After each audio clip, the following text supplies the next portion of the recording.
Hello, and welcome to Wiki-On-Tape. Today, I will be reading about Ho Chi Minh. This recording was made on Thursday, September 24, 2020 by Wiki-On-Tape v1.2.0. Let's get started.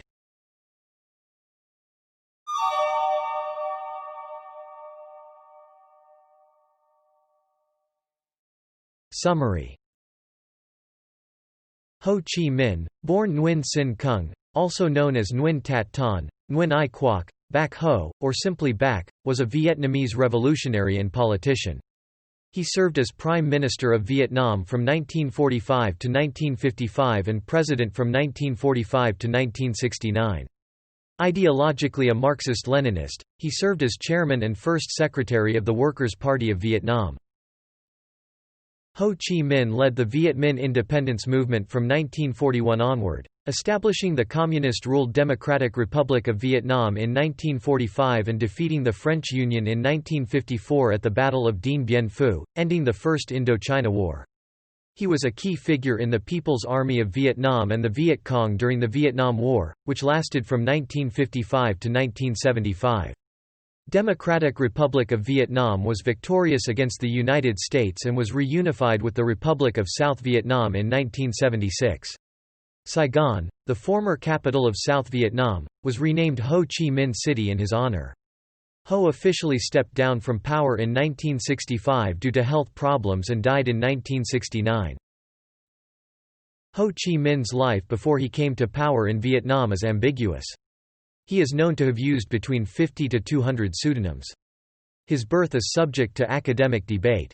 At least 4 existing official biographies vary on names, dates, places and other hard facts, while unofficial biographies vary even more widely. Aside from being a politician, Ho was also a writer, a poet and a journalist. He wrote several books, articles and poems in French, Chinese and Vietnamese.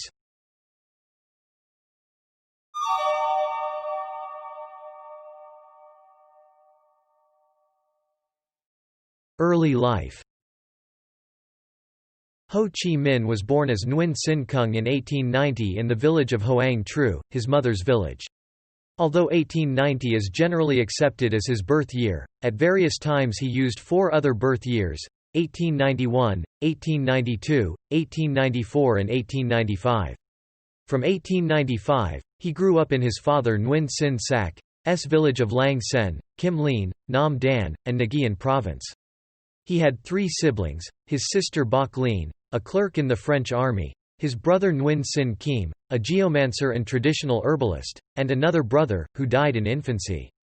As a young child, Cung studied with his father before more formal classes with a scholar named Vong Thuc Du. He quickly mastered Chinese writing, a prerequisite for any serious study of Confucianism, while honing his colloquial Vietnamese writing. In addition to his studies, he was fond of adventure and loved to fly kites and go fishing. Following Confucian tradition, his father gave him a new name at the age of 10, Nguyen Tat Ton. His father was a Confucian scholar and teacher and later an imperial magistrate in the small remote district of Bin Ki. He was demoted for abuse of power after an influential local figure died several days after having received 102 strokes of the cane as punishment for an infraction. His father was eligible to serve in the imperial bureaucracy, but he refused because it meant serving the French. This exposed Ton to rebellion at a young age and seemed to be the norm for the province. Nevertheless, he received a French education, attending College Quoc Hoc in Hue. His disciples, Pham Van Dong and Vo Nguyen Giap, also attended the school, as did Ngo Dinh Diem, the future president of South Vietnam. First sojourn in France. Previously, it was believed that Ton was involved in an anti-slavery demonstration of poor peasants in Hue in May 1908, which endangered his student status at College Quoc Hoc. However, a document from the Centre des Archives d'Outre-mer in France shows that he was admitted to College Quoc Hoc on 8 August 1908, which was several months after the anti-corvée demonstration. The exaggeration of revolutionary credentials was common among Vietnamese communist leaders, as shown in North Vietnamese President Ton Duc Thang's falsified participation in the 1919 Black Sea Revolt. Later in life, he claimed the 1908 revolt had been the moment when his revolutionary outlook emerged, but his application to the French Colonial Administrative School in 1911 undermines this version of events, in which he stated that he left school to go abroad. Because his father had been dismissed, he no longer had any hope for a governmental scholarship and went southward, taking a position at Duc Ton School in Phan Thiet for about 6 months, then travelled to Saigon. He worked as a kitchen helper on a French steamer, the Amiral de Latouche Tréville, using the alias Van Ba. The steamer departed on 5 June 1911 and arrived in Marseille, France on 5 July 1911. The ship then left for Le Havre and Dunkirk, returning to Marseille in mid-September. There, he applied for the French Colonial Administrative School, but his application was rejected. He instead decided to begin traveling the world by working on ships and visited many countries from 1911 to 1917. In the United States. While working as the cook's helper on a ship in 1912, Ton traveled to the United States. From 1912 to 1913, he may have lived in New York City and Boston, where he claimed to have worked as a baker at the Parker House Hotel. The only evidence that he was in the United States is a letter to French colonial administrators dated 15 December 1912 and postmarked New York City, and a postcard to Phan Chu Trinh in Paris where he mentioned working at the Parker House Hotel. Inquiries to the Parker House management revealed no records of his ever having worked there. Among a series of menial jobs, he claimed to have worked for a wealthy family in Brooklyn between 1917 and 1918 and for General Motors as a line manager. It is believed that while in the United States he made contact with Korean nationalists, an experience that developed his political outlook. Sophie Quinn Judge states that this is, in the realm of conjecture. He was also influenced by Pan-Africanist and black nationalist Marcus Garvey during his stay and said he attended meetings of the Universal Negro Improvement Association. In Britain. At various points between 1913 and 1919, Ton claimed to have lived in West Ealing and later in Crouch End, Hornsey. He reportedly worked as either a chef or dishwasher at the Drayton Court Hotel in West Ealing. Claims that he trained as a pastry chef under Auguste Escoffier at the Carlton Hotel in Haymarket, Westminster are not supported by documentary evidence. The wall of New Zealand House, home of the New Zealand High Commission, which now stands on the site of the Carlton Hotel, displays a blue plaque. During 1913, Ton was also employed as a pastry chef on the Newhaven-Dieppe ferry route.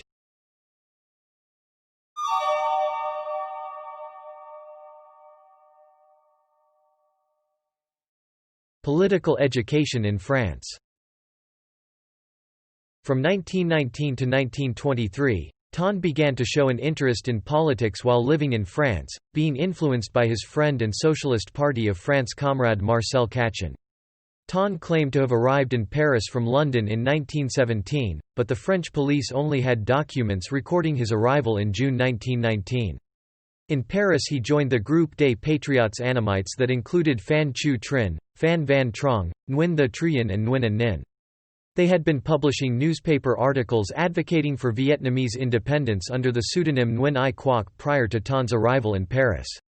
The group petitioned for recognition of the civil rights of the Vietnamese people in French Indochina to the Western powers at the Versailles peace talks, but they were ignored.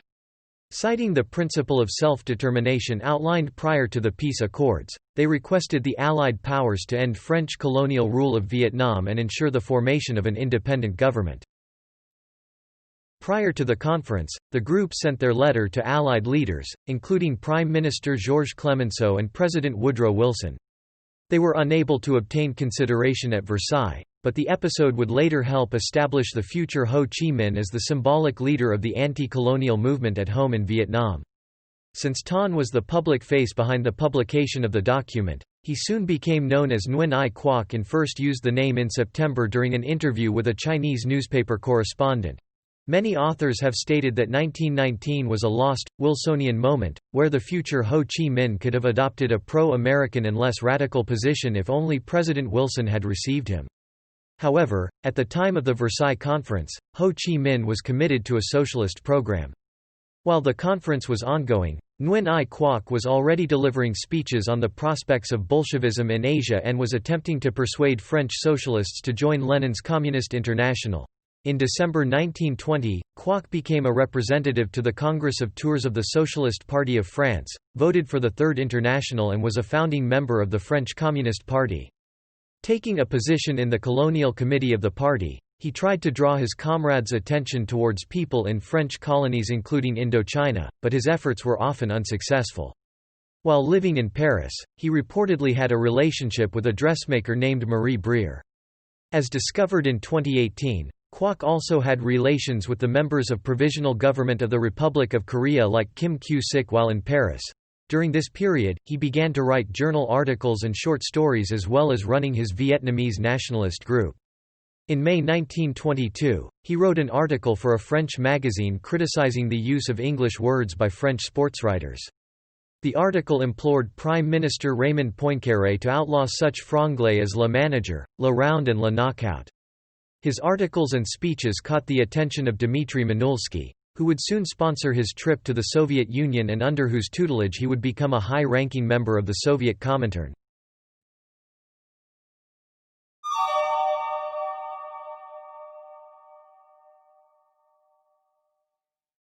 In the Soviet Union and China.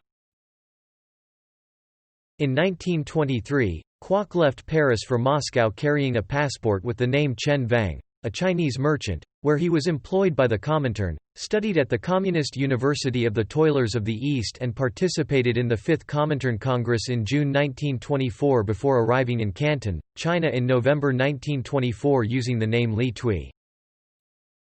In 1925–1926, he organized youth education classes, and occasionally gave socialist lectures to Vietnamese revolutionary young people living in Canton at the Whampoa Military Academy.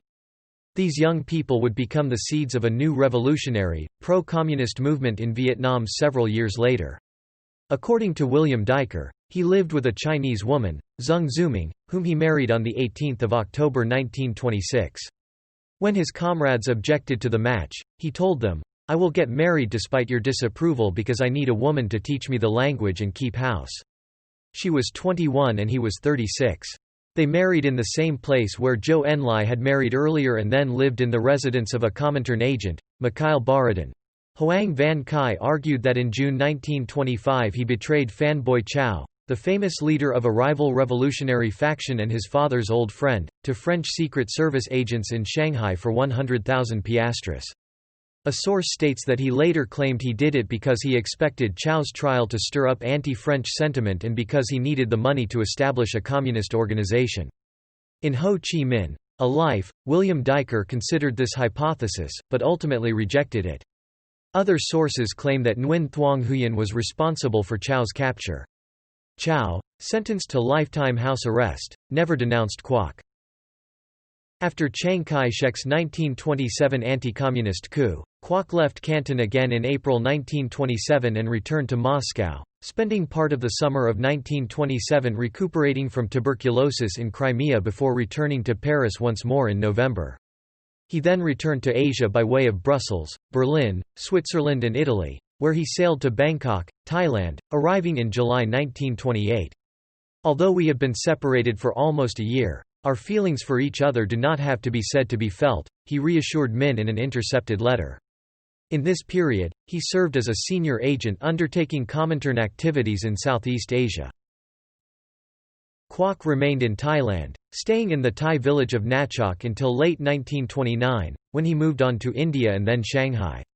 In Hong Kong in early 1930, he chaired a meeting with representatives from two Vietnamese communist parties to merge them into a unified organization, the Communist Party of Vietnam. In June 1931, he was arrested. To reduce French pressure for extradition, he was reported as dead in 1932. The British quietly released him in January 1933. He moved to the Soviet Union and in Moscow studied and taught at the Lenin Institute. In this period he reportedly lost his positions in the Comintern because of a concern that he had betrayed the organization. However, according to Tun That Thien's research, he was a member of the inner circle of the Comintern, a protégé of Dmitry Minulsky and a member in good standing of the Comintern throughout the Great Purge. In 1938, Kwok returned to China and served as an advisor to the Chinese Communist Armed Forces. He was also the senior Comintern agent in charge of Asian affairs. He worked extensively in Chungking and traveled to Guiyang, Kunming and Guilin. He was using the name Ho Kwang during this period.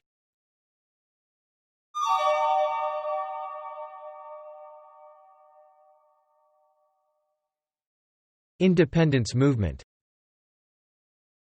In 1941, Ho Chi Minh returned to Vietnam to lead the Viet Minh independence movement. The Japanese occupation of Indochina that year, the first step toward invasion of the rest of Southeast Asia, created an opportunity for patriotic Vietnamese. The so-called Men in Black were a 10,000-member guerrilla force that operated with the Viet Minh.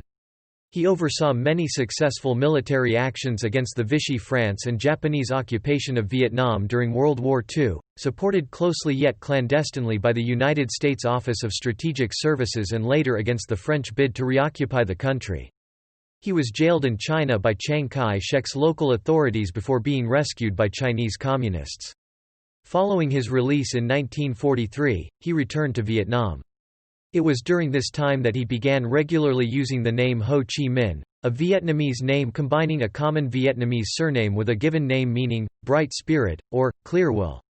His new name is a tribute to General Hu Jiaming, Chief Commissar of the 4th Military Region of the National Revolutionary Army, who helped releasing him from KMT prison in 1943. In April 1945, he met with the OSS agent Archimedes Patti and offered to provide intelligence to the Allies provided that he could have a line of communication with the Allies.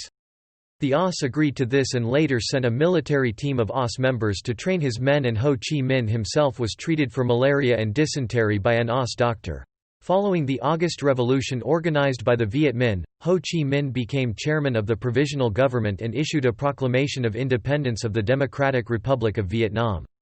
Although he convinced Emperor Bao Dai to abdicate, his government was not recognized by any country.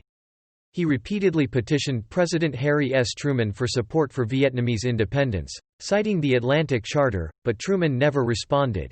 In 1946, future Israeli Prime Minister David Ben-Gurion and Ho Chi Minh became acquainted when they stayed at the same hotel in Paris.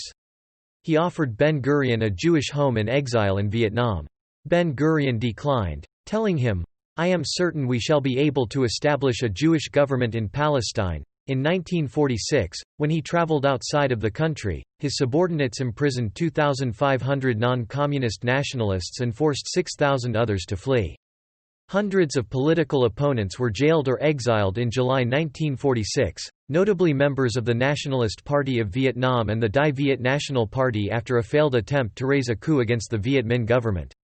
All rival political parties were hereafter banned and local governments were purged to minimize opposition later on. However, it was noted that the Democratic Republic of Vietnam's First Congress had over two-thirds of its members come from non-Viet Minh political factions, some without an election. Nationalist Party of Vietnam leader Nguyen Hai Thanh was named vice president. They also held 4 out of 10 ministerial positions. Birth of the Democratic Republic of Vietnam. Following Emperor Bao Dai's abdication on 2 September 1945, Ho Chi Minh read the Declaration of Independence of Vietnam under the name of the Democratic Republic of Vietnam. In Saigon, with violence between rival Vietnamese factions and French forces increasing, the British commander, General Sir Douglas Gracey, declared martial law. On 24 September, the Viet Minh leaders responded with a call for a general strike. In September 1945, a force of 200,000 Republic of China Army troops arrived in Hanoi to accept the surrender of the Japanese occupiers in northern Indochina. Ho Chi Minh made a compromise with their general, Liu Han, to dissolve the Communist Party and to hold an election which would yield a coalition government. When Chiang forced the French to give the French concessions in Shanghai back to China in exchange for withdrawing from northern Indochina, he had no choice but to sign an agreement with France on 6 March 1946 in which Vietnam would be recognized as an autonomous state in the Indochinese Federation and the French Union. The agreement soon broke down. The purpose of the agreement, for both the French and Viet Minh, was for Chiang's army to leave North Vietnam. Fighting broke out in the north soon after the Chinese left.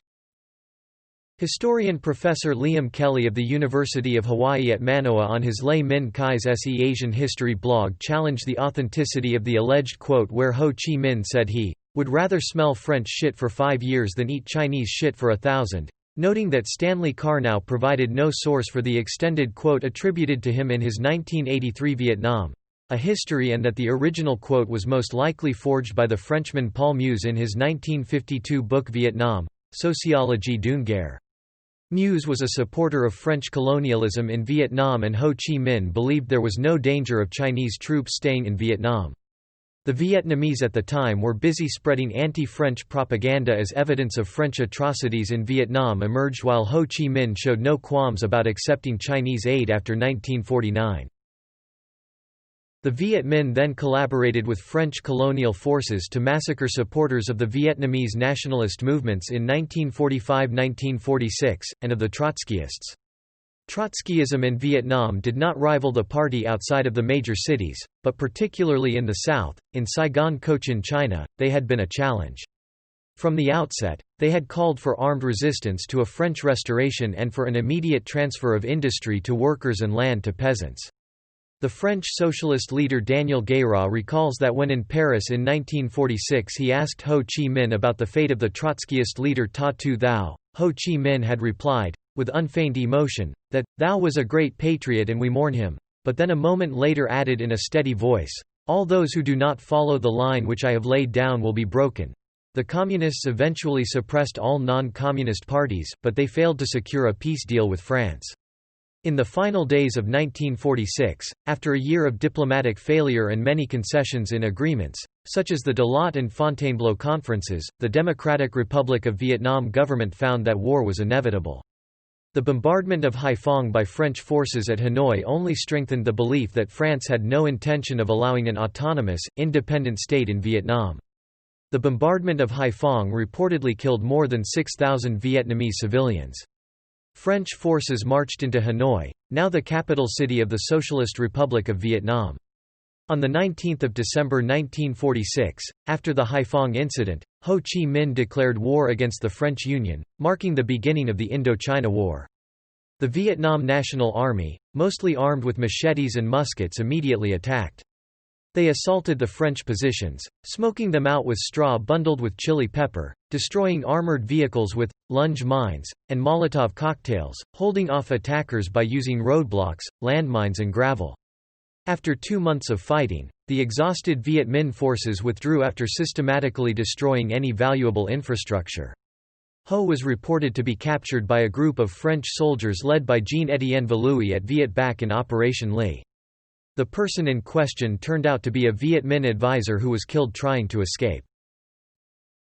According to journalist Bernard Fall, Ho decided to negotiate a truce after fighting the French for several years.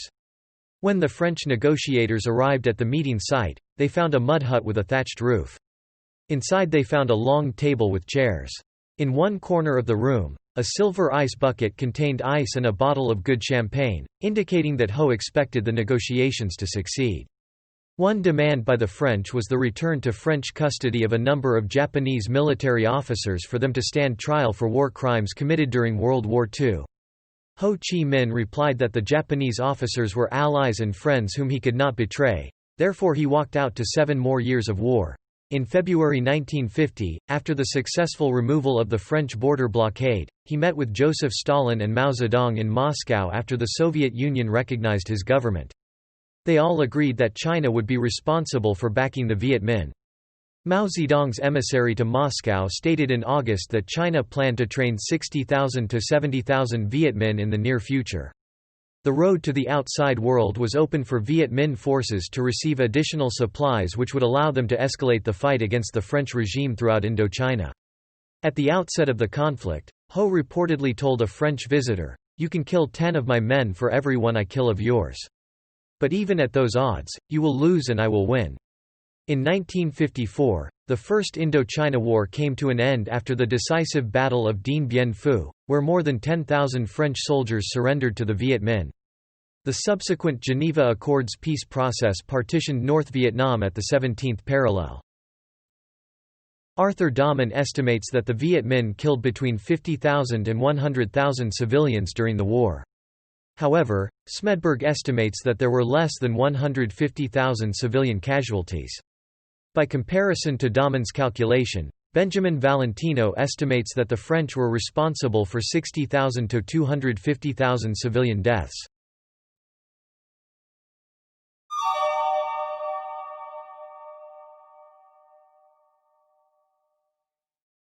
Becoming president.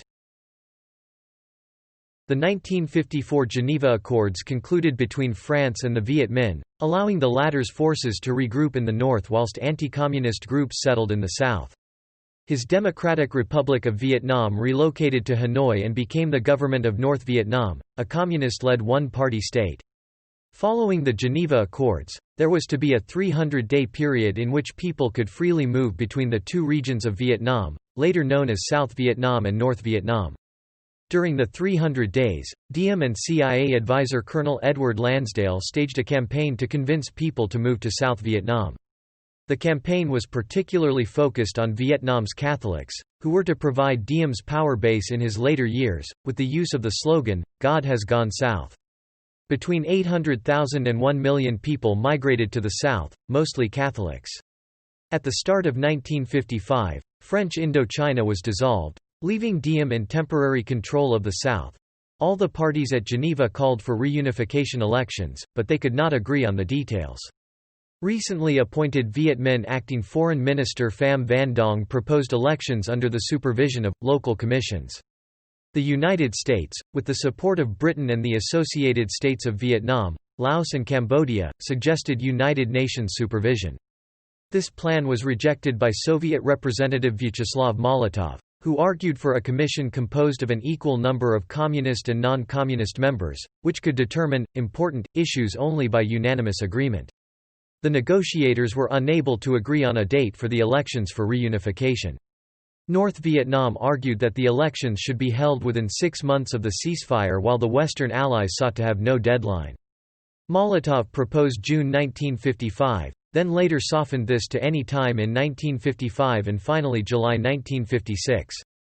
The Diem government supported reunification elections, but only with effective international supervision, arguing that genuinely free elections were otherwise impossible in the totalitarian North.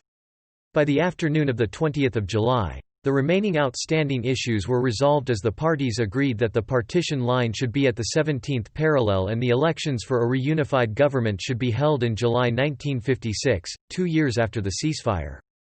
The agreement on the cessation of hostilities in Vietnam was only signed by the French and Viet Minh military commands, with no participation or consultation of the State of Vietnam.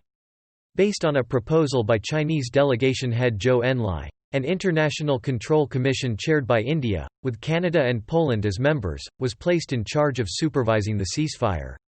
Because issues were to be decided unanimously, Poland's presence in the ICC provided the Communists with effective veto power over supervision of the treaty. The unsigned final declaration of the Geneva Conference called for reunification elections, which the majority of delegates expected to be supervised by the ICC. The Viet Minh never accepted ICC authority over such elections, insisting that the ICC's competence was to be limited to the supervision and control of the implementation of the agreement on the cessation of hostilities by both parties. Of the 9 nations represented, only the United States and the State of Vietnam refused to accept the declaration. Under-Secretary of State Walter Bedell Smith delivered a unilateral declaration of the United States position, reiterating, "We shall seek to achieve unity through free elections supervised by the United Nations to ensure that they are conducted fairly." Between 1953 and 1956, the North Vietnamese government instituted various agrarian reforms, including rent reduction and land reform, which were accompanied by significant political repression. During the land reform, testimonies by North Vietnamese witnesses suggested a ratio of 1 execution for every 160 village residents, which if extrapolated would indicate a nationwide total of nearly 100,000 executions. Because the campaign was mainly concentrated in the Red River Delta area, a lower estimate of 50,000 executions was widely accepted by scholars at the time. However, declassified documents from the Vietnamese and Hungarian archives indicate that the number of executions was much lower than reported at the time, although it was likely greater than 13,500.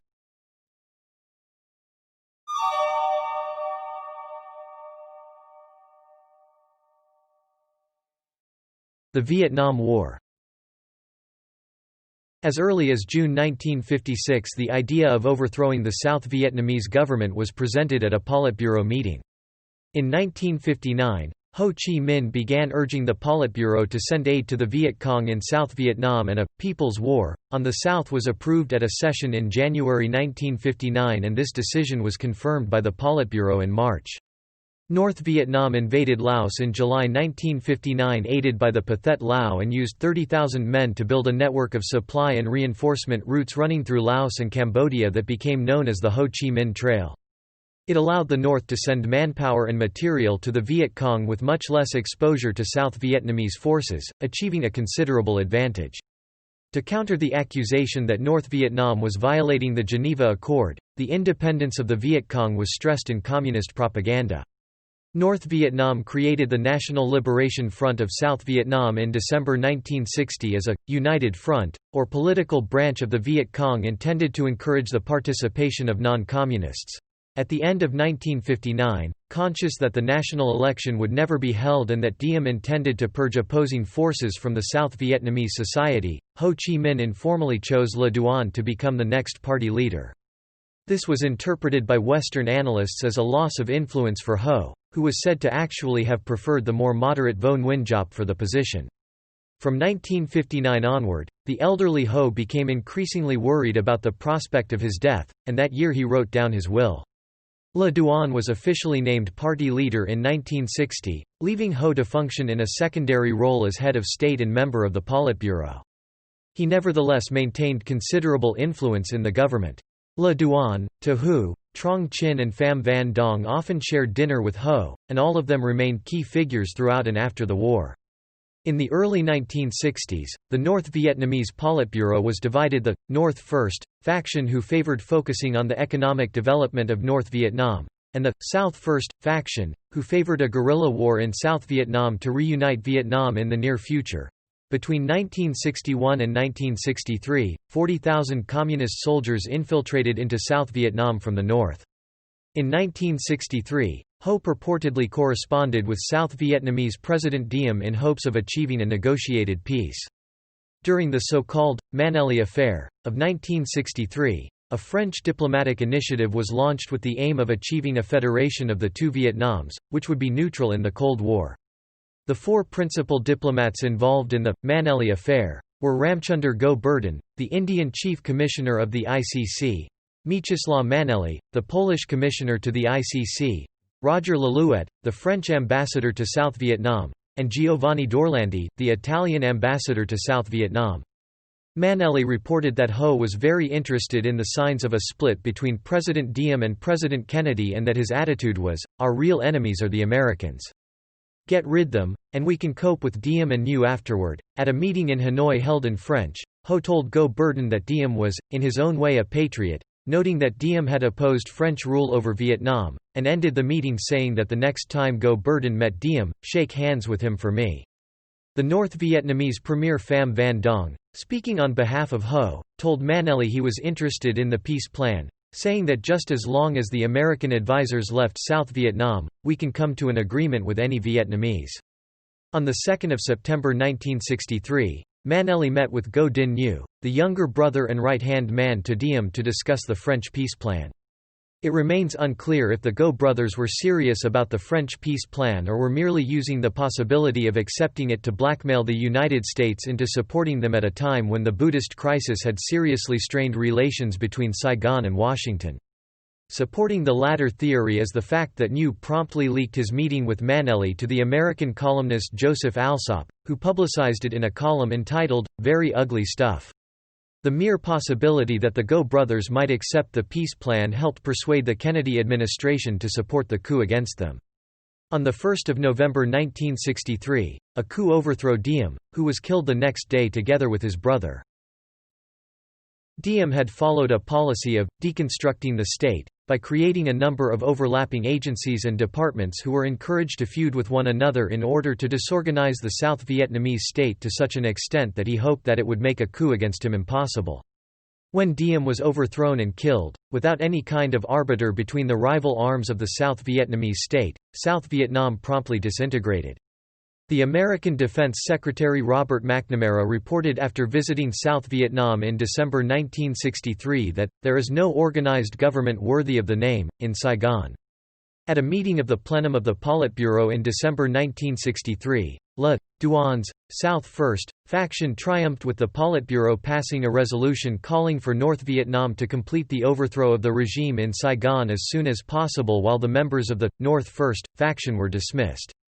As South Vietnam descended into chaos, whatever interest Ho might had in the French peace plan ended as it became clear it was possible for the Viet Cong to overthrow the government in Saigon. A CIA report from 1964 stated the factionalism in South Vietnam had reached almost the point of anarchy, as various South Vietnamese leaders fought one another, making any sort of effort against the Viet Cong impossible, which was rapidly taking over much of the South Vietnamese countryside. As South Vietnam collapsed into factionalism and infighting while the Viet Cong continued to win the war, it became increasingly apparent to President Lyndon Johnson that only American military intervention could save South Vietnam. Though Johnson did not wish to commit American forces until he had won the 1964 election, he decided to make his intentions clear to Hanoi. In June 1964, the Seaburn Mission began as J. Blair Seaburn, the Canadian commissioner to the ICC, arrived in Hanoi with a message from Johnson offering billions of American economic aid and diplomatic recognition in exchange for which North Vietnam would cease trying to overthrow the government of South Vietnam. Seaburn also warned that North Vietnam would suffer the greatest devastation from American bombing, saying that Johnson was seriously considering a strategic bombing campaign against North Vietnam. Little came of the back channel of the Seaburn Mission, as the North Vietnamese distrusted Seaburn, who pointedly was never allowed to meet Ho.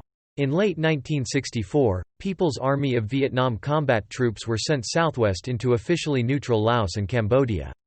By March 1965, American combat troops began arriving in South Vietnam, first to protect the airbases around Chu Lai and Da Nang, later to take on most of the fight as more and more American troops were put in to replace Saigon troops who could not, or would not, get involved in the fighting.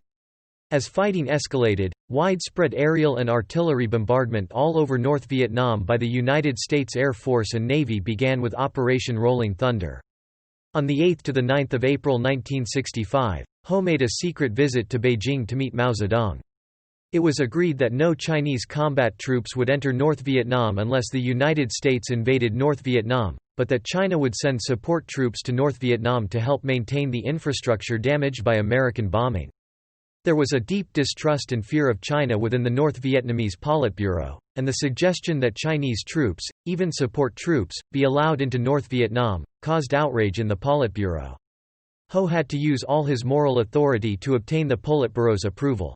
According to Chen Jian, during the mid to late 1960s, Le Duan permitted 320,000 Chinese volunteers into North Vietnam to help build infrastructure for the country, thereby freeing a similar number of PAVN personnel to go south.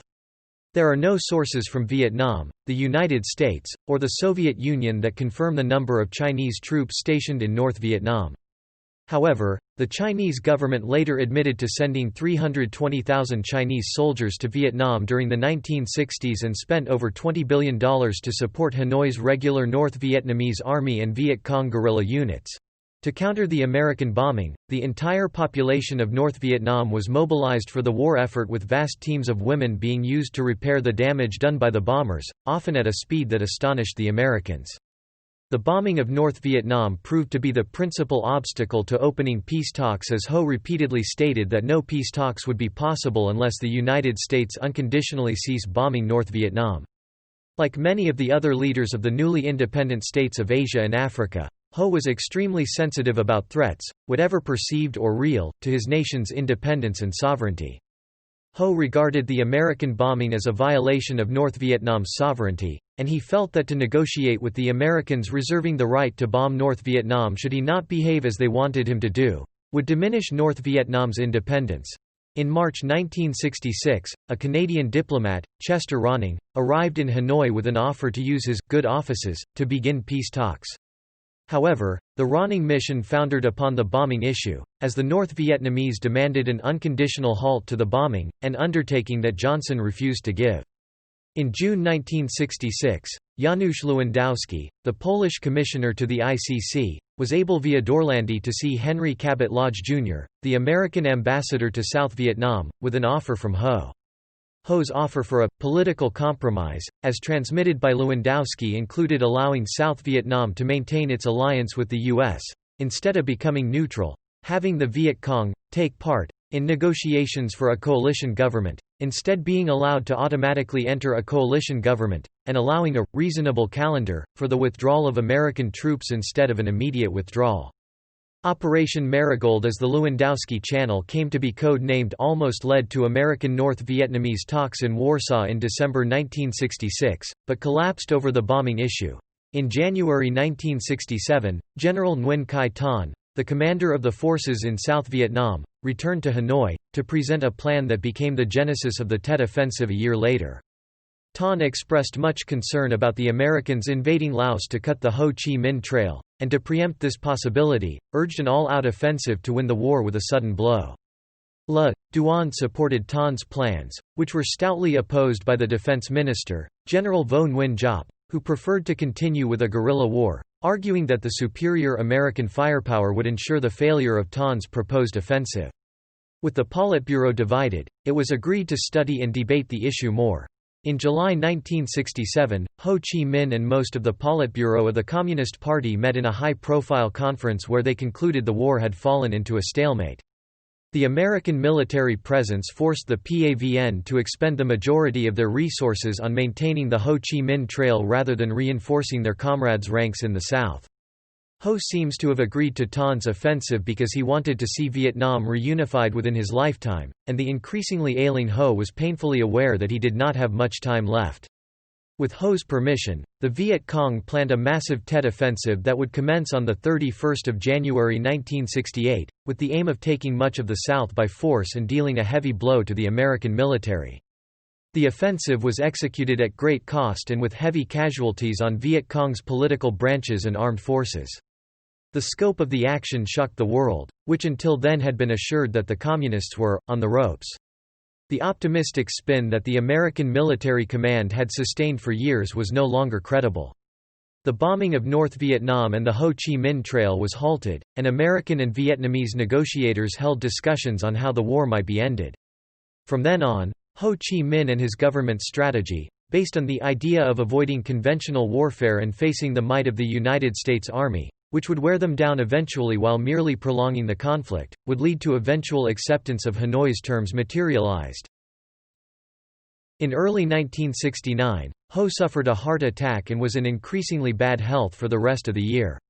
In July 1969, Jean Saintony, a former French official in Vietnam who knew Ho secretly, transmitted a letter to him from President Richard Nixon.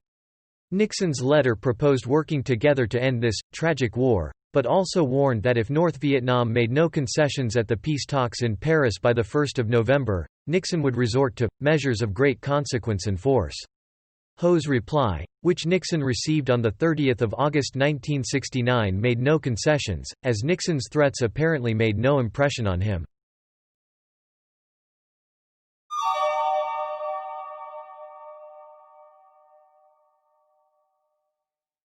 Personal life. In addition to being a politician, Ho Chi Minh was also a writer, journalist, poet and polyglot.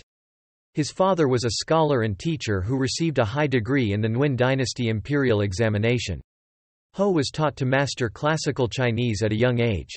Before the August Revolution, he often wrote poetry in Chu Han. One of those is Poems from the Prison Diary, written when he was imprisoned by the police of the Republic of China. This poetry chronicle is Vietnam National Treasure No. 10 and was translated into many languages. It is used in Vietnamese high schools. After Vietnam gained independence from France, the new government exclusively promoted Chu Quoc Nhu to eliminate illiteracy. Ho started to create more poems in the modern Vietnamese language for dissemination to a wider range of readers. From when he became president until the appearance of serious health problems, a short poem of his was regularly published in the newspaper Nhan Dan Tet edition to encourage his people in working, studying or fighting Americans in the new year. Because he was in exile for nearly 30 years, Ho could speak fluently as well as read and write professionally in French, English, Russian, Cantonese and Mandarin as well as his mother tongue Vietnamese. In addition, he was reported to speak conversational Esperanto. In the 1920s, he was bureau chief, editor of many newspapers which he established to criticize French colonial government of Indochina and serving communism propaganda purposes. Examples are La Paria, first published in Paris 1922, or Ton 9, first published on 21 June 1925. In many state official visits to Soviet Union and China, he often talked directly to their communist leaders without interpreters, especially about top-secret information. While being interviewed by Western journalists, he used French. His Vietnamese had a strong accent from his birthplace in the central province of Nguyen, but could be widely understood throughout the country.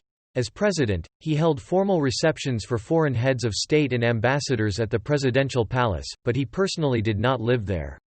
He ordered the building of a stilt house at the back of the palace, which is today known as the Presidential Palace Historical Site.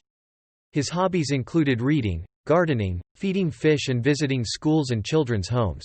He is believed by some to have married Zeng Zuming, although only being able to live with her for less than a year. Ho Chi Minh remained in Hanoi during his final years, demanding the unconditional withdrawal of all non-Vietnamese troops in South Vietnam. By 1969, with negotiations still dragging on, his health began to deteriorate from multiple health problems, including diabetes, which prevented him from participating in further active politics. However, he insisted that his forces in the South continue fighting until all of Vietnam was reunited, regardless of the length of time that it might take, believing that time was on his side.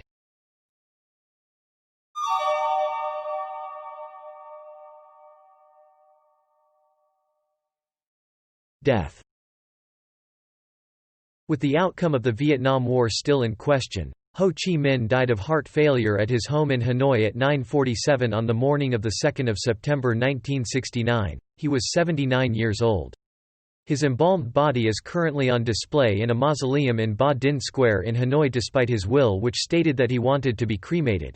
The North Vietnamese government originally announced Ho's death as 3 September. A week of mourning for his death was decreed nationwide in North Vietnam from 4 to the 11th of September 1969. His funeral was attended by about 250,000 people and 5,000 official guests, which included many international mourners. Among the dignitaries to attend were Leader Le Duan of the Democratic Republic of Vietnam, President Nguyen Hu Tho of the Provisional Revolutionary Government of the Republic of South Vietnam, Prince Norodom Sihanouk of Cambodia, Prime Minister Souvanna Phouma of Laos, Premier Alexei Kosygin of the Soviet Union, President Gustav Husák of Czechoslovakia, Deputy Premier Ignacy Loga-Sowiński of Poland, Politician Erich Muckenberger of East Germany, Prime Minister Ion Gheorghe Maurer of Romania, Vice President Li Shanian of China, General Secretary of the Communist Party Kenji Miyamoto of Japan. Representatives from 40 countries and regions were also presented. During the mourning period, North Vietnam received more than 22,000 condolences letters from 20 organizations and 110 countries across the world, such as France, Ethiopia, Yugoslavia, Cuba, Zambia, and many others, mostly socialist countries. It was said that Ho's body was hid, and carried a long way among forests and rivers in a special designed coffin until Ho Chi Minh Mausoleum was built. He was not initially replaced as president. Instead, a collective leadership, composed of several ministers and military leaders, took over, known as the Politburo. During North Vietnam's final campaign, a famous song written by composer Hoi Thuc was often sung by PAVN soldiers, Bac Van Kung Chung Chau Han Quan. During the fall of Saigon in April 1975, several PAVN tanks displayed a poster with those same words on it. The day after the battle ended, on 1 May, veteran Australian journalist Dennis Warner reported that, when the North Vietnamese marched into Saigon yesterday, they were led by a man who wasn't there.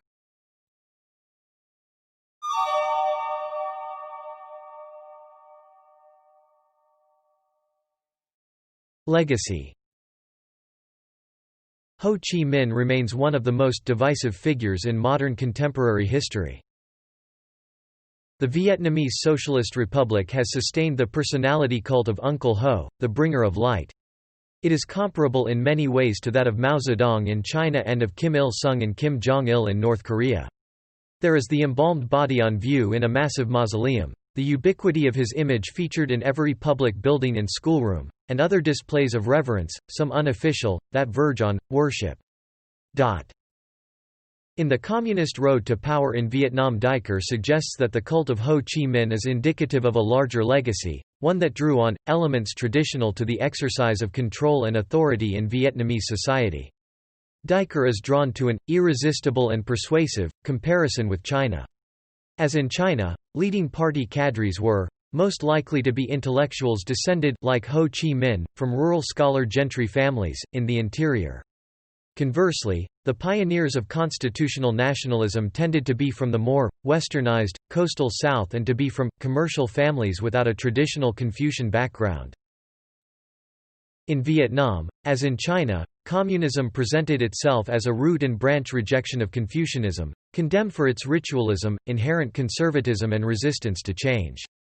Once in power, the Vietnamese communists may not have fought Confucianism as bitterly as did their Chinese counterparts, but its social prestige was essentially destroyed. In the political sphere, the puppet son of heaven was replaced by the People's Republic. Orthodox materialism accorded no place to heaven, gods, or other supernatural forces. Socialist collectivism undermined the tradition of the Confucian family leader. The socialist conception of social equality destroyed the Confucian views of class.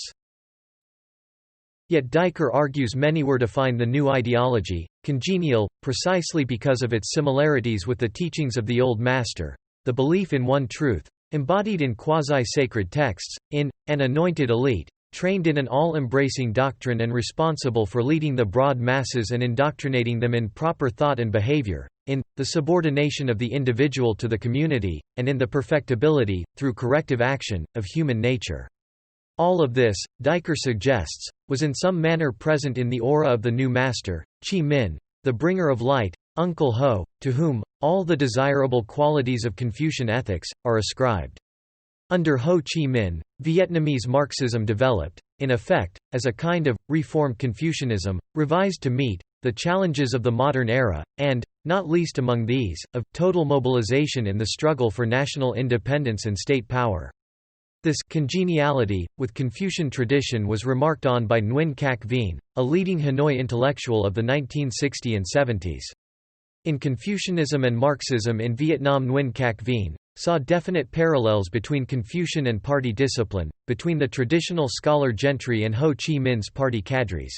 A completely different form of the cult of Ho Chi Minh is his identification in Vietnamese folk religion with the Jade Emperor, who supposedly incarnated again on earth as Ho Chi Minh.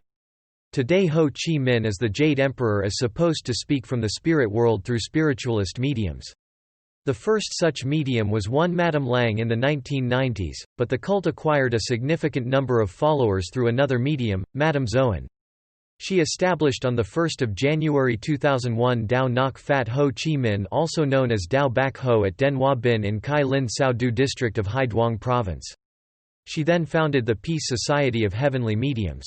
Reportedly, by 2014 the movement had around 24,000 followers. Yet even when the Vietnamese government's attempt to immortalize Ho Chi Minh was also met with significant controversies and opposition. The regime is sensitive to anything that might question the official hagiography. This includes references to Ho Chi Minh's personal life that might detract from the image of the dedicated, the father of the revolution, the celibate married only to the cause of revolution. William Diker's Ho Chi Minh, A Life was candid on the matter of Ho Chi Minh's liaisons. The government sought cuts in a Vietnamese translation and banned distribution of an issue of the Far Eastern Economic Review which carried a small item about the controversy. There has been a number of criticisms against him, where his role on the land reforms had led to the death of more than 172,000 people.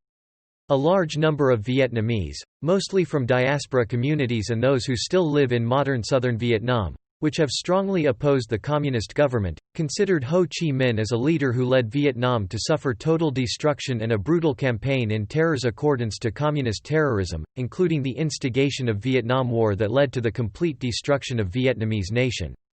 These claims have received enormous support from the anti-communist and anti-totalitarian groups across the world, which saw Ho Chi Minh, using the mask of liberation, initiated a complete cultural and human genocide inside the country. These claims have been denied by the communist government.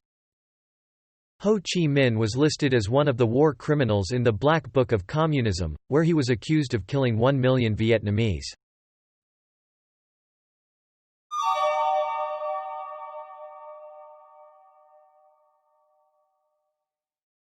International influence. Ho Chi Minh is considered one of the most influential leaders in the world. Time magazine listed him in the list of 100 most important people of the 20th century in 1998. His thought and revolution inspired many leaders and people on a global scale in Asia, Africa and Latin America during the decolonization movement which occurred after World War II. As a communist, he was one of the international figures who were highly praised in the communist world. Various places, boulevards and squares are named after him around the world, especially in socialist states and former communist states. In Russia, there is a Ho Chi Minh Square and monument in Moscow, Ho Chi Minh Boulevard in St. Petersburg and Ho Chi Minh Square in Ulanovska. During the Vietnam War, the then West Bengal government, in the hands of CPI, renamed Harrington Street to Ho Chi Minh Sarani, which is also the location of the Consulate General of the United States of America in Kolkata. According to the Vietnamese Ministry of Foreign Affairs, as many as 20 countries across Asia, Europe, America and Africa have erected statues in remembrance of President Ho Chi Minh. Busts, statues and memorial plaques and exhibitions are displayed in destinations on his extensive world journey in exile from 1911 to 1941, including France, Great Britain, Russia, China and Thailand. Many activists and musicians wrote songs about Ho Chi Minh and his revolution in different languages during the Vietnam War to demonstrate against the United States. Spanish songs were composed by Felix Pita Rodriguez, Carlos Puebla and Ali Primera. In addition, the Chilean folk singer Víctor Jara referenced Ho Chi Minh in his anti-war song, El Derecho de Vivir en Paz. In English, Ewan MacColl wrote, The Ballad of Ho Chi Minh, and Pete Seeger wrote, Teacher Uncle Ho. Russian songs about him were written by Vladimir Fehr and German songs about him were written by Kurt Demmler. In 1987, UNESCO officially recommended that its member states join in the commemoration of the centenary of the birth of President Ho Chi Minh by organizing various events as a tribute to his memory. Considering the important and many-sided contributions of President Ho Chi Minh to the fields of culture, education and the arts, who devoted his whole life to the national liberation of the Vietnamese people, contributing to the common struggle of peoples for peace, national independence, democracy and social progress. Essays. Bernard B. Fall, ed. 1967. Ho Chi Minh on Revolution and War. Selected Writings 1920–1966. New American Library. Biography. Morris, Virginia and Hills, Clive.